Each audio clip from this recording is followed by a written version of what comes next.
A lot of families ask me, what's the outcome? What's the prognosis? I mean, that's what everybody wants to know, because by the time people get to me, they've spent a great deal of money and emotional capital and currencies across the board. After all this time, I think it boils down to 3 ingredients. That's insight, willingness, and time.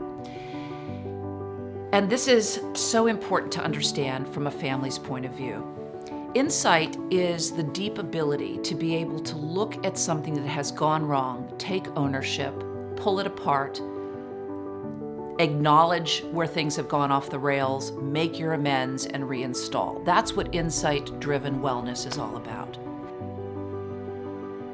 Willingness is really interesting because I think a lot of people look at willingness very superficially. Willingness and the commitment to be willing and be open is a deeply systemic soul journey. It's not, yes, I'm going to try to stop drinking. It's not, yes, I'm going to, stop being verbally abusive. It's not that. That's the journey, is the willingness to be uncomfortable, the willingness to listen to new ideas, the willingness to take contrary action, the willingness to take advice. And I work with people that don't need or want often other people's advice because they've got infrastructures that protect them from that. But this is the core work. This is the work, is the willingness part of it. So we've got insight and willingness, and then the third part is time.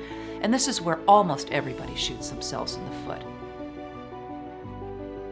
We have this very man-made construction of time. It's 8 o'clock in the morning, and at 4 o'clock I'm going to do this. That's not the way time works in the universe. Time is time. It's an open-ended invitation to grow. This is where people get really, really off track. And this is where they fight, they resist, they relapse, they push back, they do all sorts of things when it comes to time.